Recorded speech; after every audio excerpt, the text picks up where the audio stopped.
Hello everyone. Today we are talking about the Innova 2017 model. I'm 26 years old. We bought this car 2020 second-hand kasi we couldn't afford yung brand new. So we decided to buy 890,000. We got a discount, 875. Okay naman.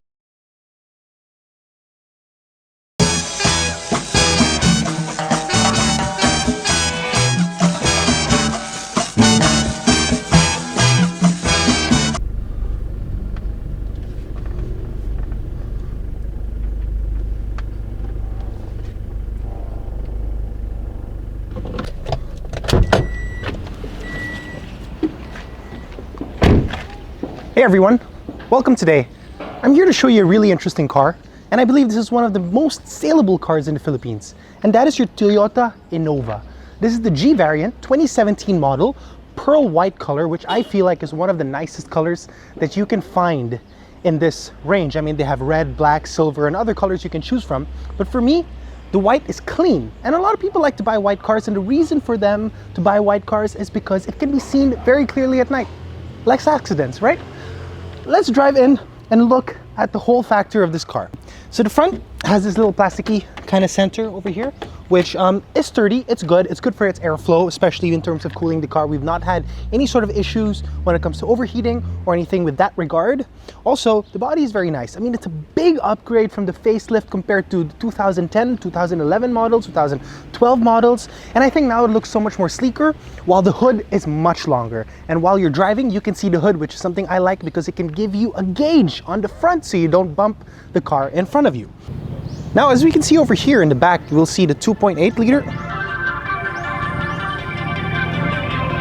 Someone's calling. So as we can see in the back over here, we see the 2.8 logo right there and the G.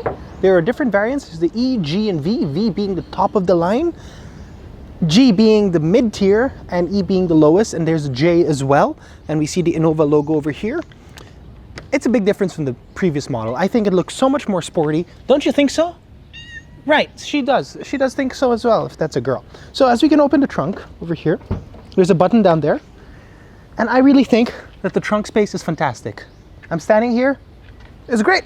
I could just sit down here and actually have a picnic with someone if I actually wanted to, right?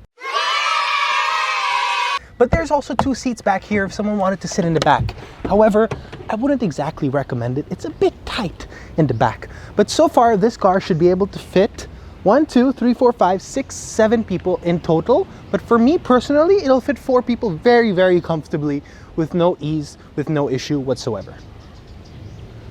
Okay, so now talking about the engine, as we saw in the back of the car, it said 2.8. So clearly this is a 2.8 liter diesel engine, which I think is the perfect combination for weight to size ratio of this car because it feels so smooth to drive and it has enough power to push you forward. I really think that they made a good call compared to the previous model having a 2.5 engine. But the interesting thing that they did about this specific car is that not only did they keep this engine the same for the G and V, but they kept it the same also for the E and J. So all the variants of these cars are basically the same. They have the same engine, 2.8 liter, which is truly a workhorse. And we know Toyota is really reliable, and it's not just going to break down just like that.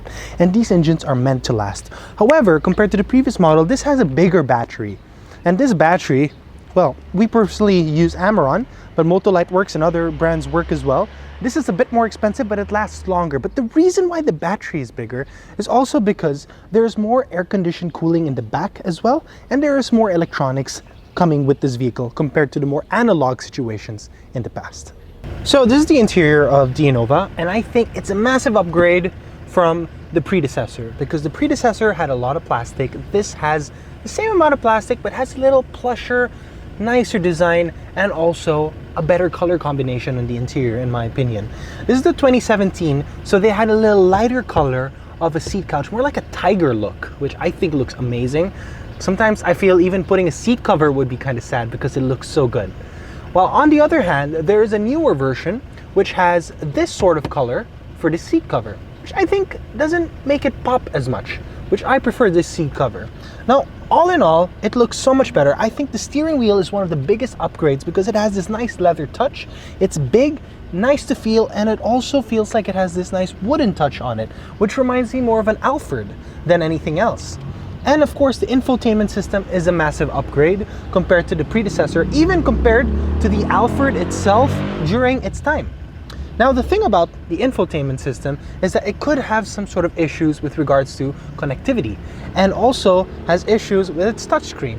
But it's still okay because it does the job and it's durable, and we'll get into depth in it in just a moment. Now, while the best part of this car, in my personal opinion, aside from the steering wheel itself, is I forgot what to say. So this is a test, it doesn't matter. The thing I don't like about this part of the car is the gear shift, because it looks really ordinary, and I think the older model G variant had a nice wooden touch in this area specifically, while this one doesn't, and I think it's wearing out and it doesn't really match the full vibe of the car.